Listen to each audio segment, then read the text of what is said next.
হত্যাসহ নানা অভিযোগে শেখ হাসিনা সহ 10 জনের বিরুদ্ধে তদন্ত শুরু। জাতিসংঘ তদন্ত দল আসছে আগামী সপ্তাহে।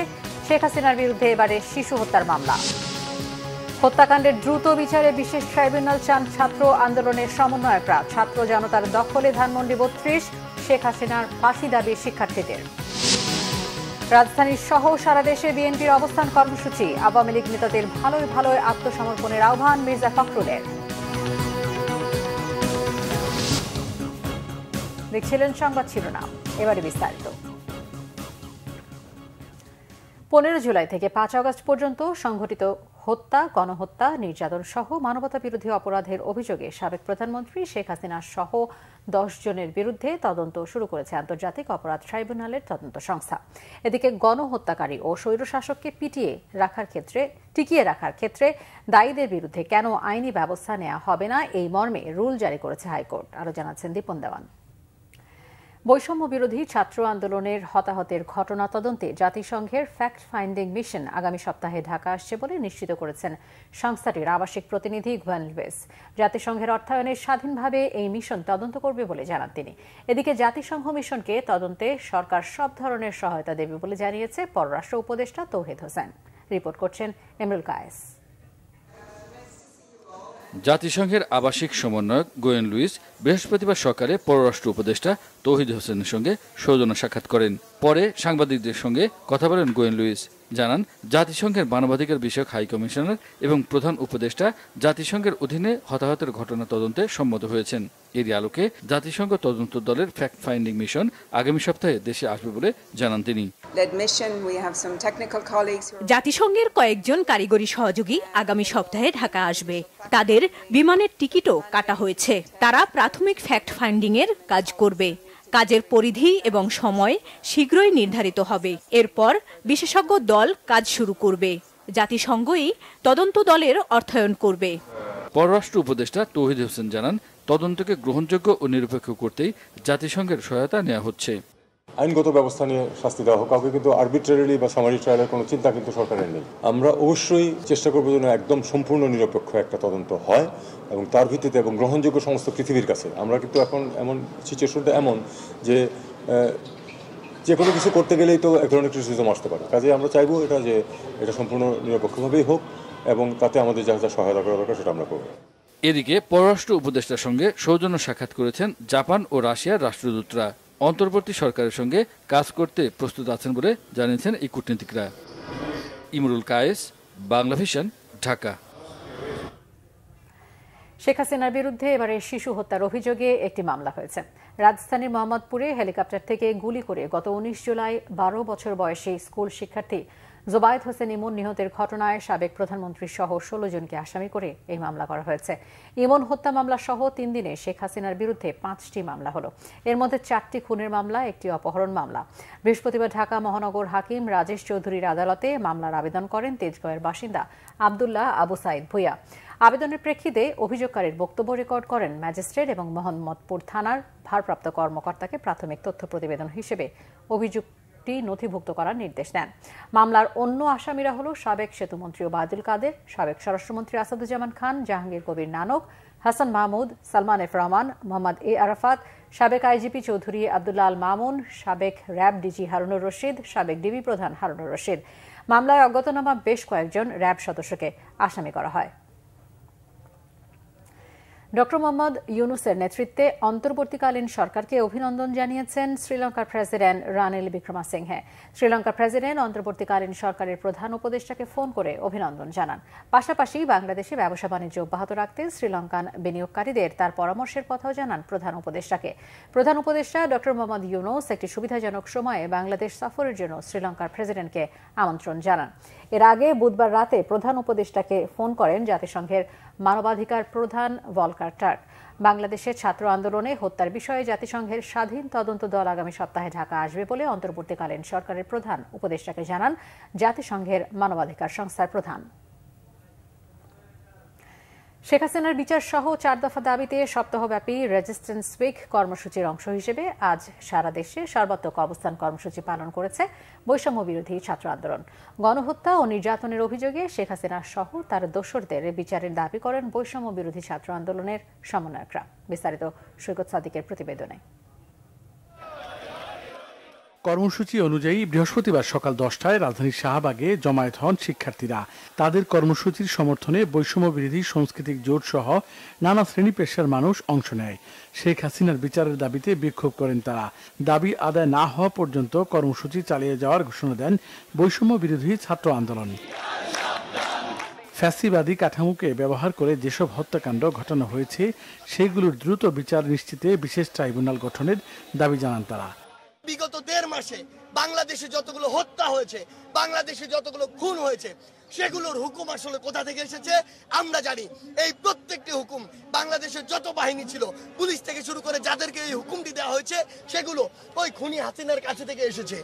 আরেক সমন্বয়ক হাসনাত আব্দুল্লাহ ঢাকা বিশ্ববিদ্যালয়ে ছাত্রলীগের নানা অপকর্ম তুলে ধরেন। বলেন, গণমানুষ থেকে বিচ্ছিন্ন হয়ে এখনও বিদেশে বসে ষড়যন্ত্র করছে আওয়ামী লীগ নেতারা। সকল ষড়যন্ত্র ছাত্র সমাজ প্রতিহত করার হুঁশিয়ারি দেন তিনি। ছাত্রলীগ যে সিট বাণিজ্য করেছে, যে সেলফি পলিটিক্স করেছে, যে প্রোটোকল পলিটিক্স করেছে, আমরা সেই সেলফি পলিটিক্স এবং প্রোটোকল পলিটিক্স এটি যদি জারি রাখি, তাহলে যারা শহীদ হয়েছে তাদের সাথে আমাদের যে আর্থিক এবং হৃদ্যতাপূর্ণ যে কমিটমেন্টটি ছিল, সেই কমিটমেন্টের ভায়োলেশন হবে। এদিকে শাহবাগের অবস্থান কর্মসূচি শেষ করে শিক্ষার্থীরা মিছিল নিয়ে ঢাকা বিশ্ববিদ্যালয় ক্যাম্পাসে যান। টিএসসি কলাভবন সহ ক্যাম্পাসের বিভিন্ন এলাকা ঘুরে বিশ্ববিদ্যালয়ের লাইব্রেরির সামনে গিয়ে মিছিল শেষ করেন। সৈকত সাদিক, বাংলা ভিশন, ঢাকা। বিএনপির মহাসচিব মির্জা ফখরুল ইসলাম আলমগীর বলেছেন, 15 আগস্টকে কেন্দ্র করে আওয়ামী লীগ ঝামেলা করতে চেয়েছিল, কিন্তু ছাত্র জনতা তা সফল হতে দেয়নি। কারণ মানুষ হাসিনার চেহারা দেখতে চায় না। গণহত্যার জন্য দায়ীদের আন্তর্জাতিক অপরাধ আইনে বিচারের দাবি জানান তিনি। গণহত্যায় জড়িত ও স্বৈরাচারের দোসর সরকারি কর্মকর্তাদেরও বিচারের আওতায় আনার দাবি করেন তিনি। গণহত্যার সাথে জড়িতদের ঝামেলা না করে ভালোই ভালোই আত্মসমর্পণ করার আহ্বান জানান মির্জা ফখরুল। আরও জানাচ্ছেন জাহাঙ্গীর আকান্ত, ছবি তুলেছেন এম সেলিম। ছাত্র জনতার উপর গুলি চালিয়ে গণহত্যার দায়ে শেখ হাসিনা সহ জড়িতদের বিচারের দাবিতে নয়াপল্টনের কেন্দ্রীয় কার্যালয়ের সামনে অবস্থান কর্মসূচি পালন করে বিএনপি। এতে বিএনপির মহাসচিব মির্জা ফখরুল ইসলাম আলমগীর বলেন, আওয়ামী লীগ গত 15 বছরে বিএনপির 60 লাখ নেতাকর্মীর বিরুদ্ধে মামলা দিয়েছে। গণতন্ত্র পুনরুদ্ধারে বিএনপি 16 বছরে যে মূল্য দিয়েছে তা ইতিহাসে বিরল। ইতিহাস বড় নির্মম, আল্লাহ তাআলার বিচার বড় নির্মম। আল্লাহ তাআলা আমাদের চোখের সামনে, তাদের চোখের সামনে দেখিয়ে দিল যে ক্ষমতা চিরস্থায়ী নয়, ক্ষমতা ক্ষণস্থায়ী। কুলিল্লাহুম্মা মালিকাল মুলকি তুতিল মুলকা মান তাশা তানজিউল মুলকা মিমান তাশা যাল্লু মান তাশা বিয়াদিকাল খায়র। মনে আছে আপনাদের? আমি আমিরকে ফকির করতে পারি, ফকিরকে আমির করতে পারি, জীবিতকে মৃত করতে পারি, মৃতকে জীবিত করতে পারি। আমাকে তোমরা অস্বীকার করো। এই অস্বীকার করেছিল হাসিনা, এই অস্বীকার করেছিল হাসিনা, সীমা লঙ্ঘন করেছিল। অহংকার, কি অহংকার! শেষ মুহূর্তে পর্যন্ত তার মুখে সেই প্রতিশোধের জিজ্ঞাসায় স্পষ্ট হচ্ছে। আল্লাহর কি হুকুম দেখেন, তাকে একেবারে পালিয়ে যেতে হবে আবার সেই জায়গায় যেখানে তার গোড়া কথা আছে। বন্ধুগণ, আমি সেই জন্যই বলছি আওয়ামী লীগদেরকে যে এখনো সময় আছে, আপনারা আর ঝামেলা করেন না। কারণ ঝামেলা করলে আপনারা টিকতে পারবেন না। আজকে তো চেষ্টা করেছিলেন যে আপনারা যাবেন, 32 নম্বরে গিয়ে ফুল দেবেন, কারো কোনো আপত্তি ছিল না। কিন্তু ছাত্ররা তো হতে দেয়নি, আপনারা তো হতে দেয়নি। কেন?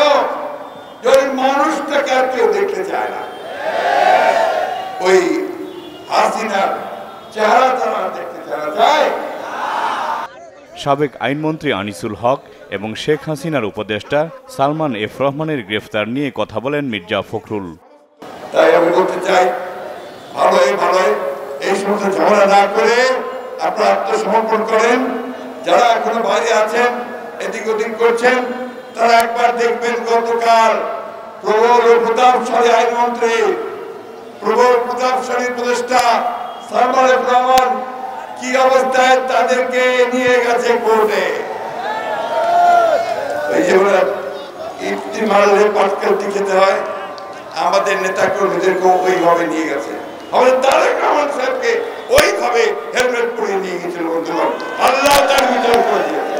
আল্লাহ বন্ধুগণ, এদের বিচার করতে হবে এবং আজকে এদের বিচার করতে হবে আন্তর্জাতিক মানবতা বিরোধী আইনে। গণহত্যার সাথে জড়িতদের বিচারের দাবি জানান বিএনপি নেতারা। যে সমস্ত চক্রান্তকারীরা এখনো সরকারের মধ্যে বসে আছে, তাদেরকে অবিলম্বে সরকার থেকে বের করে দিতে হবে, সরকারের দায়িত্ব থেকে বের করে দিতে হবে। এই যে স্নাইপার দিয়ে গুলি করে মানুষকে হত্যা করা, এদের পিছনে এই সকল ব্যবসায়ীদের হাত আছে, সকল ব্যবসায়ীদের টাকা এদের সঙ্গে হাতে আছে। সুতরাং বেছে বেছে দেখে দেখে ওদেরকে ব্যবস্থা করতে হবে। ভারত সংখ্যালঘুদের উপর নির্যাতনের ধোঁয়া তোলার চেষ্টা করছে দাবি করে মির্জা ফখরুল বলেন, বাংলাদেশে কোনো সংখ্যালঘু নেই, সবাই বাংলাদেশী। জাহাঙ্গীর আকন্দ, বাংলা ভিশন, ঢাকা। আওয়ামী লীগ সরকারের পতনের পর দলটির আনুকূল্যে থাকা ব্যক্তিদের ব্যাংকিং খাতের অর্থ লুটপাটের তথ্য একে একে বেরিয়ে আসছে। গত 15 বছরে বড় ধরনের অনিয়মের মাধ্যমে কেবল এস আলম গ্রুপ ও বেক্সেমকো গ্রুপের সালমান এফ রহমান ব্যাংক খাত থেকে নিয়েছেন 86,000 কোটি টাকার বেশি। বিশ্লেষকরা বলছেন, ব্যাংকগুলোকে বাঁচাতে খেলাপি আদায়ে সর্বোচ্চ কঠোর হবার সাথে বিদ্যমান আইনেরও পরিবর্তন আনতে হবে। গোলাম মাইনুল হাসানের রিপোর্ট। একটি ভালো ব্যাংকের নষ্ট হবার জ্বলন্ত উদাহরণ ইসলামী ব্যাংক। 2017 সালের রাজনৈতিক সিদ্ধান্তে জামাত মুক্ত করা উদ্যোগ হিসেবে আওয়ামী লীগ সরকারের ঘনিষ্ঠ এস আলম গ্রুপ ব্যাংকটির নিয়ন্ত্রণ নেই। এরপর 7.5 বছরের নামে বেনামে ব্যাংকটি থেকে প্রায় 50,000 কোটি টাকা বের করে নিয়েছে এস আলম গ্রুপ ও এর স্বার্থ সংশ্লিষ্ট রাজশাহী নাবিল গ্রুপ। আর শেখ হাসিনা সরকারের বেসরকারি শিল্প বিনিয়োগ বিষয়ক উপদেষ্টা সালমান এফ রহমানের 7 ব্যাংকে খেলাপি ঋণের পরিমাণ 36,865 কোটি টাকা। কোনো একজন ব্যাংক ডিরেক্টর তিনি যদি কোনো একটা ব্যাংক থেকে ঋণ নিয়ে অর্থ ফেরত না দেন এবং তিনি যদি খেলাপি হন, এই খেলাপির দায়ভারটি তিনি অন্য যতগুলো প্রতিষ্ঠানের ডিরেক্টর তার সকলের উপরে তা সমানভাবে প্রযোজ্য হবে। এই নিয়মটি ইউরোপিয়ান দেশগুলোতে জোরালোভাবে এটি প্রতিপালন করা হয়। তার ফলে যেটি হয়, দু ধরনের লাভ হয়। একটা হলো যে কোনো খেলাপির দায়ভার থেকে মুক্ত হবার জন্য অন্য কোম্পানিগুলো যাতে খেলাপি না হয়ে যায়, এই ভয়ে মানুষজন ঋণ নিয়ে চলে যাবার প্রবণতাটা কমে। উপরন্তু যদি কেউ কখনো নেয়, তখন যেহেতু এই ঋণের দায়ভারটি তার সংশ্লিষ্ট সকল ধরনের কোম্পানিগুলোতে পড়ে, তখন সেই কোম্পানিগুলো থেকে আদায় করা যায়। সেটা বোর্ড হতে পারে, কোনো ব্যক্তি হতে পারে, সেই দোষীদেরকে অবশ্যই আপনাকে আইনের আওতায় নিয়ে আসা উচিত। তাদেরকে তখন একটা হবে যে না, আপনি যে অতীতের যেই যারা এই আমরা অনেক সময় বলে থাকি হয়তো অনেক টাকা নিয়ে গেছে বা টাকা নিয়ে ফেরত দিচ্ছে না, তারা যেমন জবাবদিহির আওতায় থাকবে, প্লাস হচ্ছে ভবিষ্যতেও যখন যারা কখনো এই প্রক্রিয়ার মধ্যে যাবে, লোন নেবে, তারাও কিন্তু এখান থেকে একটা লেসন নিতে পারবে। বাংলাদেশ ব্যাংকের হিসেবে খেলাপি ঋণ 1,82,000 কোটি টাকা, যদিও প্রকৃত আকার 4 লাখ কোটি টাকার বেশি বলছেন অর্থনীতিবিদরা।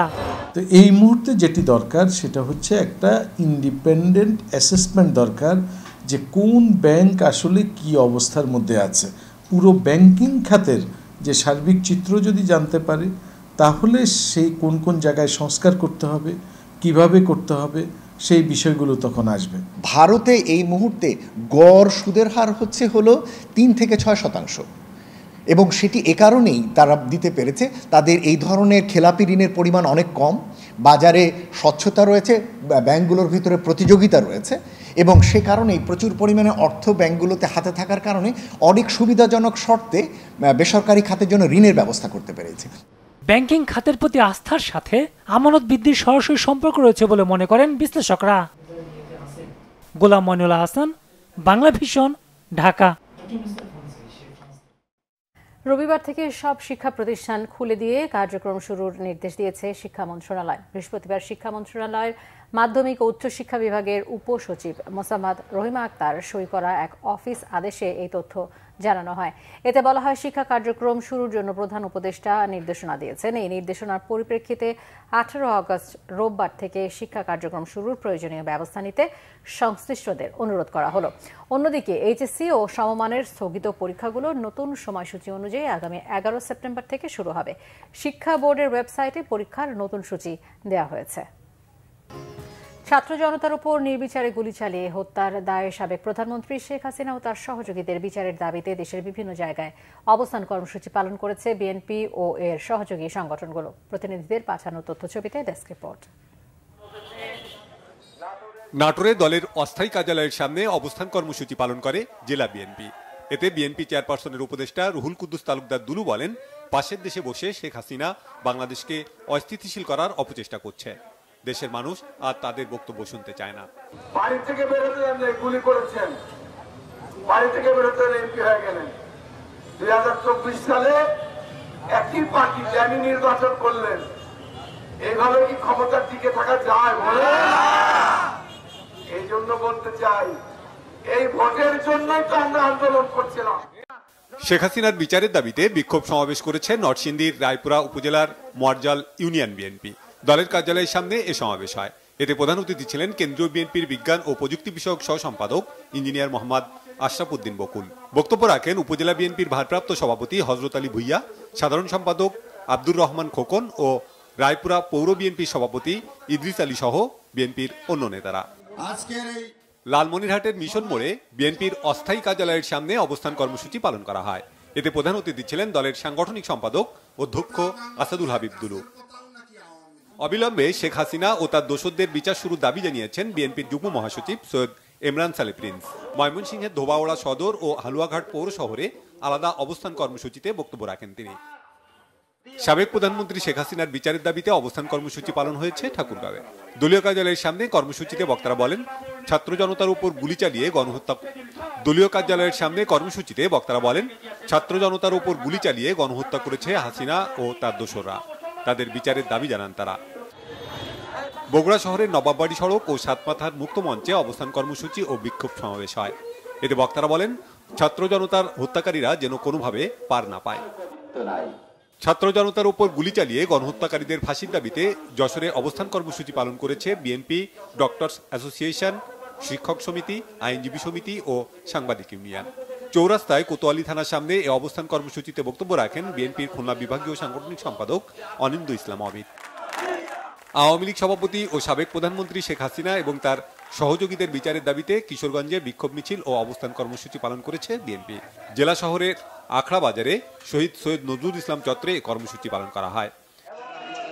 কুড়িগ্রামে বিক্ষোভ মিছিল ও সমাবেশ করেছে বিএনপি। দলীয় কার্যালয় থেকে মিছিল বের হয়ে কলেজ বোর্ডে সমাবেশ হয়। সন্ত্রাস নৈরাজ্য প্রতিহতে কেন্দ্রীয় কর্মসূচির অংশ হিসেবে মুন্সিগঞ্জের মুক্তারপুরে অবস্থান কর্মসূচি পালন করে বিএনপি ও সহযোগী সংগঠনের নেতাকর্মীরা। বক্তারা বৈষম্য বিরোধী আন্দোলনে ছাত্র হত্যার প্রতিবাদ জানিয়ে সবার বিচার দাবি করেন। আওয়ামী লীগের বিরুদ্ধে নাশকতার চেষ্টার অভিযোগ তুলে তা প্রতিরোধে হবিগঞ্জের বিভিন্ন পয়েন্টে অবস্থান নেয় বিএনপি ও সহযোগী সংগঠনের নেতাকর্মীরা। বিক্ষোভ মিছিল ও পথসভা হয়। ছাত্র জনতার উপর গুলি চালিয়ে হত্যাকারীদের বিচারের দাবিতে বিক্ষোভ মিছিল ও অবস্থান কর্মসূচি পালন করেছে গাজীপুর মহানগর কোনাবাড়ি থানা বিএনপিও। সাতক্ষীরায় আলাদা অবস্থান কর্মসূচি ও বিক্ষোভ মিছিল হয়েছে।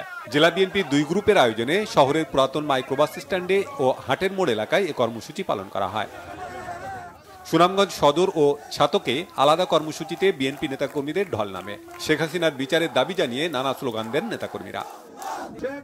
কেন্দ্রীয় কর্মসূচি পালন করেছে সাভার পৌর বিএনপিও। ঢাকা আরিচা মহাসড়কের সাভার বাজার বাস স্ট্যান্ড, থানা বাস স্ট্যান্ড, গেন্ডা বাস স্ট্যান্ড সহ বিভিন্ন পয়েন্টে অবস্থান নেয় নেতাকর্মীরা। এদিকে বৈষম্য বিরোধী সমাবেশ ও গণমিছিল করেছে সাভার থানা বিএনপি ও সহযোগী সংগঠনের নেতাকর্মীরা। কেরানীগঞ্জ মডেল থানা ও দক্ষিণ কেরানীগঞ্জ থানা বিএনপি আলাদাভাবে অবস্থান কর্মসূচি পালন করে।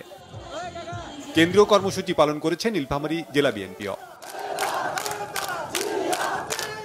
Bangla vision news desk. সারা দেশে রেজিস্ট্যান্স উইক বা প্রতিরোধ সপ্তাহ উপলক্ষে 4 দফা দাবি নিয়ে বিক্ষোভ মিছিল করেছে বৈষম্য বিরোধী ছাত্র আন্দোলনের শিক্ষার্থীরা।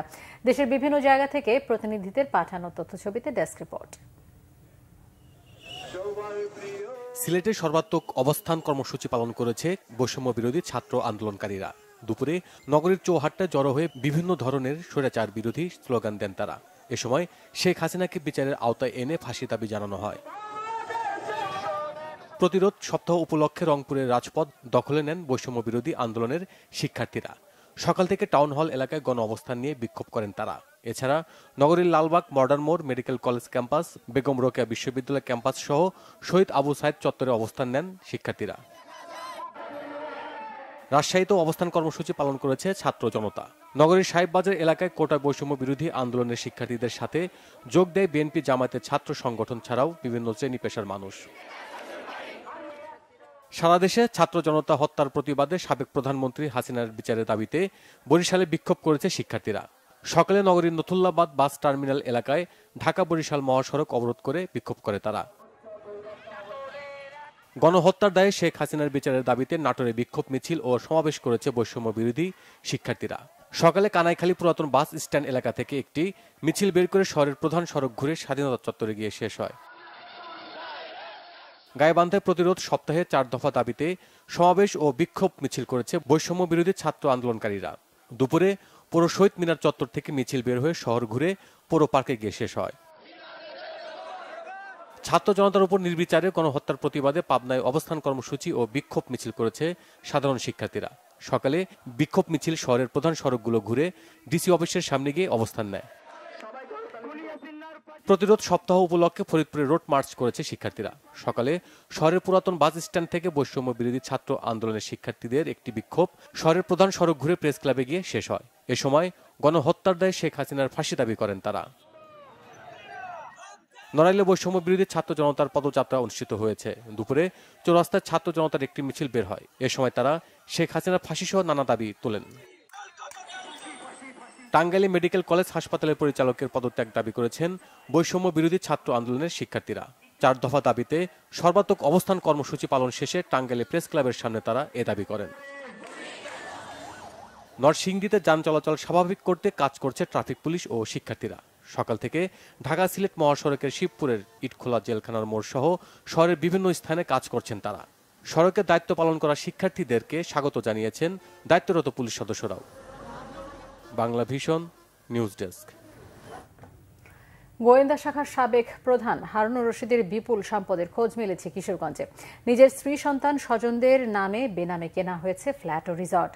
মিঠামইন উপজেলার ঘাগড়া ইউনিয়নের হোসেনপুর গ্রামে দক্ষিণের হাওরে প্রায় 40 একর জায়গা জুড়ে অত্যাধুনিক প্রেসিডেন্ট রিসর্ট এবং কিশোরগঞ্জ শহরের নীলগঞ্জ রোড উকিলপাড়ার এলাকায় 3 তলা বিশিষ্ট বড় ফ্ল্যাটের সন্ধান পাওয়া গেছে। প্রায় 100 কোটি টাকা ব্যয়ে একটি পুকুরের চারপাশে নির্মাণ করা হয়েছে প্রেসিডেন্ট রিসর্ট। 2021 সালের 3 সেপ্টেম্বর রিসর্টটি উদ্বোধন করা হয়। রিসর্টের ব্যবস্থাপনা পরিচালক তার ছোট ভাই ডক্টর শাহরিয়ার। হারুনের আমন্ত্রণে সাবেক স্বরাষ্ট্রমন্ত্রী, সাবেক আইসিটি মন্ত্রী সহ দেশের সরকারি বেসরকারি শীর্ষ পর্যায়ের আমলা ও রাজনীতিবিদরা রিসর্ট পরিদর্শন করেন। 7 বছর আগে উকিলপাড়ায় নির্মাণ করা হয় একটি ফ্ল্যাট। অন্তর্বর্তী সরকারের স্থানীয় সরকার উপদেষ্টা এএফ হাসান আরিফ বলেছেন, সিটি কর্পোরেশন, জেলা ও উপজেলা পরিষদ, পৌরসভা বা ইউনিয়ন পরিষদের নির্বাচিত জনপ্রতিনিধিরা অফিসে অনুপস্থিত থাকলে বিকল্প ব্যবস্থা নেওয়া হবে। সচিবালয়ে সাংবাদিকদের সঙ্গে আলাপকালে এসব কথা বলেন তিনি। এএফ হাসান আরিফ বলেন, 12 সিটি কর্পোরেশনের মেয়র, জেলা ও উপজেলা চেয়ারম্যান এবং ইউনিয়ন পরিষদে কতজন চেয়ারম্যান দায়িত্বে আছেন সেই তথ্য সংগ্রহ করা হচ্ছে। তারা অফিসে উপস্থিত না থাকলে 2 থেকে 3 দিনের মধ্যে চাকরি বিধি এবং আইন অনুযায়ী বিকল্প সিদ্ধান্ত নেওয়া হবে। যে আইনে তারা নির্বাচিত হয়েছেন সেখানে তাদের অপসারণের বিধান রয়েছে, সেই আইনেই ব্যবস্থা নেওয়া হবে। দুর্নীতি সুযোগ বন্ধে পদ্ধতিগত পরিবর্তন আনার কথা বলেন হাসান আরিফ। জানান, ডেঙ্গু মোকাবেলা কার্যক্রম অব্যাহত রয়েছে। ভয়াবহ পরিস্থিতি যাতে না হয় সে ব্যাপারে সবাইকে সচেতন থাকতে হবে।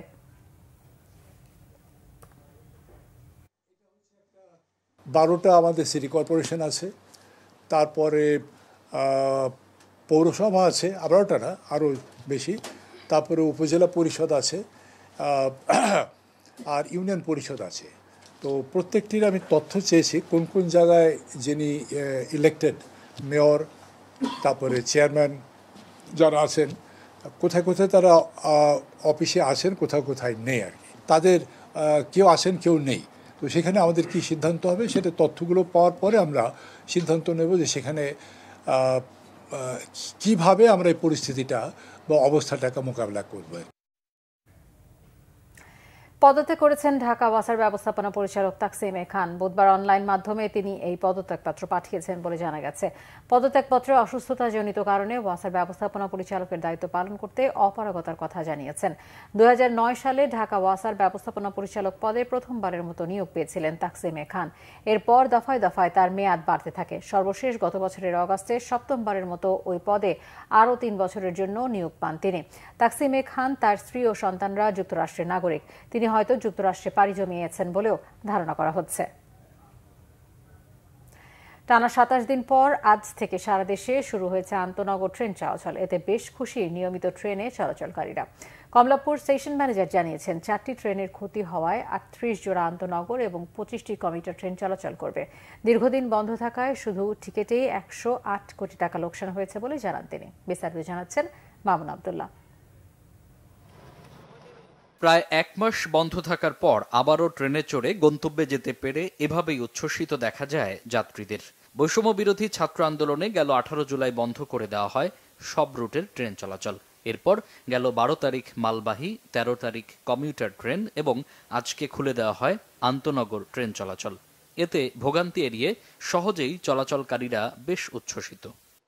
বাচ্চা নিয়ে বাসে জার্নি করা হচ্ছে সব থেকে কষ্টের বিষয় এই গরমের মধ্যে।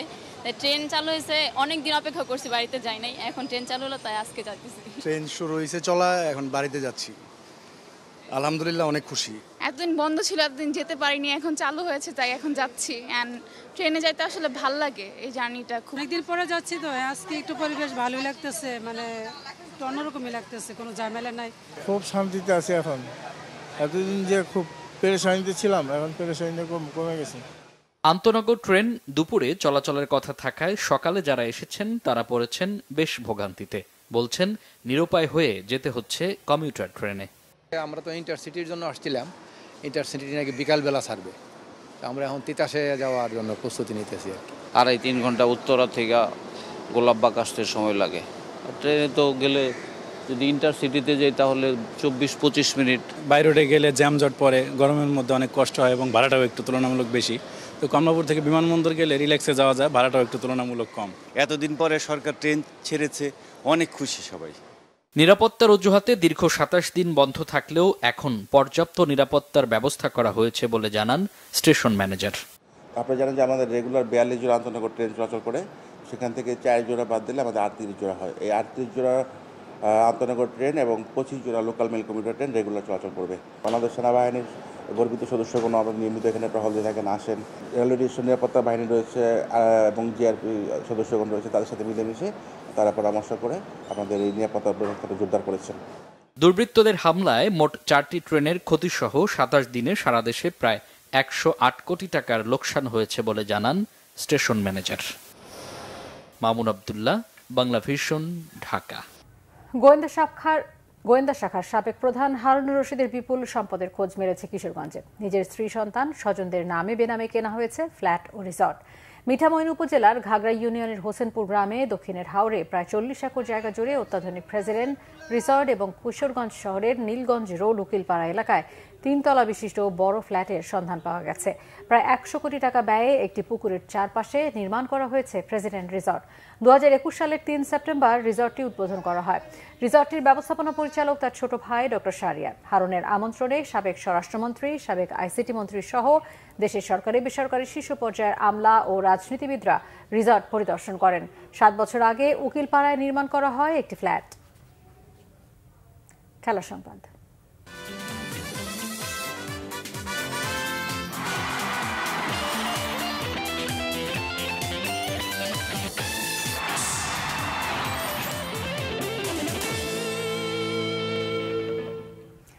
ব্যর্থতার দায় নিয়ে স্বেচ্ছায় বাংলাদেশ ফুটবল ফেডারেশনের সভাপতি কাজী সালাউদ্দিনের পদত্যাগ করা উচিত। বিচার হতে হবে পদত্যাগী সিনিয়র সহসভাপতি আব্দুল সালাম মোর্শেদের। মনে করেন সাবেক তারকা ফুটবলার আশরাফ উদ্দিন আহমেদ চুন্নু ও আব্দুল গাফার। তাদের মতে গত 16 বছরে চেয়ার আঁকড়ে রেখে সরকার থেকে শুধু ব্যক্তিগত সুবিধা নিয়েছেন সালাউদ্দিন, কিন্তু ফুটবলের জন্য একটা স্টেডিয়ামও তৈরি করতে পারেননি। সালাউদ্দিন সালমারা অন্ধকার পথে নিয়ে গেছেন দেশের ফুটবলকে। মানিক মাহমুদের রিপোর্ট। 2008 সাল থেকে টানা 4 মেয়াদে বাফুফের সভাপতির দায়িত্বে কাজী সালাউদ্দিন। তার সময়ে হতাশার বৃত্তে আটকে আছে বাংলাদেশের ফুটবল। ফিফা র্যাঙ্কিংয়ে 184তম স্থান, প্রমাণ করে ফুটবলে কতটা পিছিয়েছে বাংলাদেশ। গত 16 বছরে খেলতে পারেনি সাফ ফুটবলের ফাইনালও, অথচ 2003-এর চ্যাম্পিয়ন বাংলাদেশ। ছাত্র জনতার গণ আন্দোলনে শেখ হাসিনা সরকারের বিদায়ের পর বিভিন্ন মহল থেকে সালাউদ্দিনের পদত্যাগের দাবি ওঠে, কিন্তু তিনি ঘোষণা দিয়েছেন আবারও নির্বাচন করবেন। সাবেক তারকা ফুটবলার আশরাফ উদ্দিন চুন্নু ও আব্দুল গাফফারের মতে নির্লজ্জ সালাউদ্দিন। ওর তো লজ্জা নেই, আমি তো মনে করি বিশ্বব্যাহা। আমি তার সঙ্গে 10 বছর এক টিমে আবরণীতে খেলেছি। স্বার্থপর হলে কিন্তু সংগঠন চালানো যায় না। এখানে সেই স্বার্থপর এখানে বজায় রেখেছে। যে জিনিসটা সে পেয়েছে একদম রেডিমেড জিনিস, আমি পাস করেছি, সে গোল করেছে, ঠিক সেই রেডিমেড জিনিসটাই সে বাংলাদেশ ফুটবল ফেডারেশন চেয়েছিল। আজকে একটা কোচ আনবে, কালকে প্র্যাকটিস করবে, পরশুদিন একটা ম্যাচের টিমের সঙ্গে খেলা এবং জল ছিনিয়ে নিয়ে আসবে। এটা কিন্তু ফুটবলে সম্ভব নয়। ফুটবলের দীর্ঘমেয়াদী প্ল্যানের দরকার। সভাপতি সাহেব বলেছিলেন চতুর্থবারের মতন হলে উনি ফুটবলকে 150-এর মধ্যে নিয়ে আসবেন। আপনারা সবাই জানেন, কিন্তু সেই ব্যর্থতা কিন্তু উনি নিচ্ছেন না। যদি লজ্জাই আমার থাকে, আমি মনে করি যে ব্যর্থতার দায় নিয়ে আপনি নিজের সরে যাওয়াটাই উচিত। আপনি নির্বাচনে আর পার্টিসিপেট না করাটাই আমার মনে হয় উত্তম ডিসিশন হবে। সাবেক প্রধানমন্ত্রী শেখ হাসিনার ভাই মরহুম শেখ কামালের বন্ধুর পরিচয়ে নিজের আখের গুছিয়েছেন সালাউদ্দিন, অথচ হয়নি ফুটবলের নিজস্ব কোনো স্টেডিয়াম। ফিফা ও এএফসির অর্থ নিয়ে দুর্নীতিতে অভিযুক্ত সালাউদ্দিন ও সদ্য পদত্যাগী সিনিয়র সহসভাপতি আব্দুল সালাম মুর্শিদি। বাফুফের দুর্নীতিবাজদের বিচারের আওতায় আনার দাবি তাদের। দায়িত্ব নিতে হবে এবং যেই দুর্নীতি হয়েছে সেটারও দায়ভার ওনাকে নিতে হবে। এখানে পরিকল্পনাহীন ফুটবল ফেডারেশন 15 বছর ছিল। সালাম মুর্শিদিকে হিসাব দিয়ে যেতে হবে, যেহেতু তিনি ফাইন্যান্স চেয়ারম্যান ছিলেন সরকারের। উনি অতি কাছের একজন ব্যক্তি ছিলেন এবং উনি যদি চেতেন যে না, আমাদের ফুটবলের জন্য একটি নিজস্ব স্টেডিয়াম দরকার, এই ধরনের একটা স্টেডিয়াম কিন্তু আজকে 15 বছরে হয় নাই। সালাউদ্দিন সাহেব কাউকে ডাকেনি, আমাদের মতো লোকদেরকেও ছুঁড়ে ফেলে দিয়েছে। আমি কিন্তু একসময় তার কলিগ ছিলাম। 2008 নির্বাচনে আমি এক ঘুরে হেরে গিয়েছিলাম, তার কলিগ ছিলাম। সে আমাকে পর্যন্ত আর খুঁজেনি, জিজ্ঞাসা করেনি ফুটবলের জন্য কোনো কাজ করবো কিনা। কাজী সালাউদ্দিনের সময়ে অনেক স্পন্সর এসছে, একবার বেশি 2বার থাকেনি, কারণ স্পন্সরদের সঙ্গে তাদের খুব ভালো সম্পর্ক ছিল না এবং যেই টাকাগুলি আসতো তারা সঠিকভাবে কিভাবে খরচ করেছে সেই যে হিসাবটাও ঠিক মতো তাদেরকে দিত না, যার জন্য স্পন্সররা মুখ ফিরিয়ে নিয়েছে। চুন্নু ও গাফফার বলেন সালাউদ্দিনের স্বেচ্ছাচারিতা আর অনিয়মে ধুঁকছে বাফুফে। প্রয়াত বাদল রায়ের মতো অনেক অভিজ্ঞ সাবেক ফুটবলার ও সংগঠকদের অপদস্থ হতে হয়েছে। সালাউদ্দিনের রাহু মুক্ত করতে হবে বাংলাদেশ ফুটবল ফেডারেশনকে। মানিক মাহমুদ, বাংলা ভিশন, ঢাকা। এই ছিল এখনকার মতো। পরের সংবাদ রাত 10:30টায়, এর আগে 9টায় রয়েছে নিউজ 20 দেখার আমন্ত্রণ রইল। বাংলা ভিশন সংবাদ ও সংবাদ সংশ্লিষ্ট অনুষ্ঠান দেখতে ভিজিট করুন www.bbnews24.com ও facebook.com/banglavishnnews এবং সাবস্ক্রাইব করুন youtube.com/banglavishnnews। ধন্যবাদ সবাই।